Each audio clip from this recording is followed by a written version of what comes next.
Inilah detik-detik rekaman pencurian seekor anjing jenis Shih Tzu Mix Schnauzer yang dilakukan oleh dua orang pelaku berboncengan motor di Jalan Songsi Tambora, Jakarta Barat, 20 Mei 2023 lalu.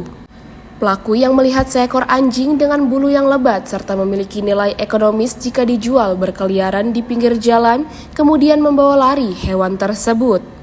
Korban yang kehilangan hewan peliharaannya yang jika dijual ditaksir seharga 5 juta rupiah itu, kemudian melaporkan kasus ini ke aparat kepolisian sektor Tambora dengan membawa rekaman CCTV. Berbekal rekaman video ini, pada tanggal 2 Mei 2023, akhirnya polisi berhasil menangkap seorang pelaku berinisial DNS di kawasan Taman Sari. Dari pengakuan pelaku, anjing tersebut sempat ingin dijual di pasar hewan di Jatinegara seharga 2,5 juta, namun karena tidak disertai sertifikat pedagang enggan membelinya.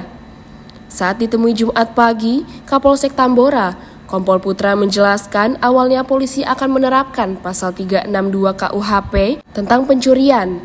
Namun karena ada kesepakatan antara korban dan pelaku yang mau mengganti kerugian atas hilangnya anjing tersebut, maka kasus ini dihentikan oleh polisi. Pada hari Kamis, tanggal 21 April 2023, artinya tepat H-2 sebelum Lebaran, ada warga masyarakat dari Kelurahan Tanah Sereal, Kecamatan Tambora, datang ke Polsek Tambora melaporkan telah menjadi korban pencurian hewan peliharaannya jenis anjing berjenis Shih Tzu.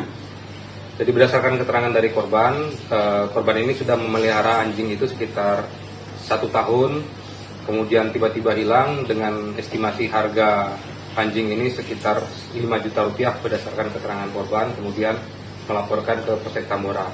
Kami terapkan pasal 362 dengan barang bukti awal berupa rekaman CCTV.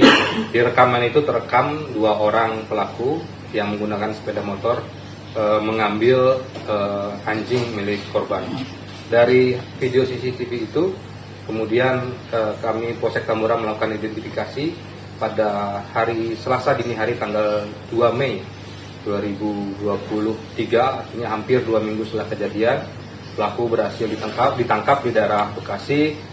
Kemudian setelah ditangkap, pelaku mengakui satu masih pelaku berinisial DNS umur 20 tahun yang ditangkap di Bekasi, sedangkan temannya satu lagi atas nama Sultan tidak berhasil ditangkap dan kami tetapkan sebagai DPO atau daftar pencarian orang.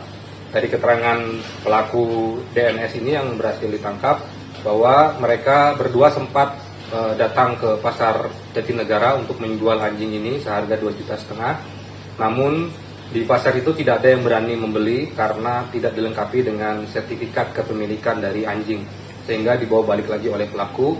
Sambil menunggu yang mau membeli, berdasarkan keterangan pelaku bahwa anjing itu kemudian lepas atau melarikan diri dan tidak ketemu hingga sekarang. Nah, setelah ditangkap, setelah dilakukan penahanan di Polsek Tambora, kami kenakan pasal 362 KUHP.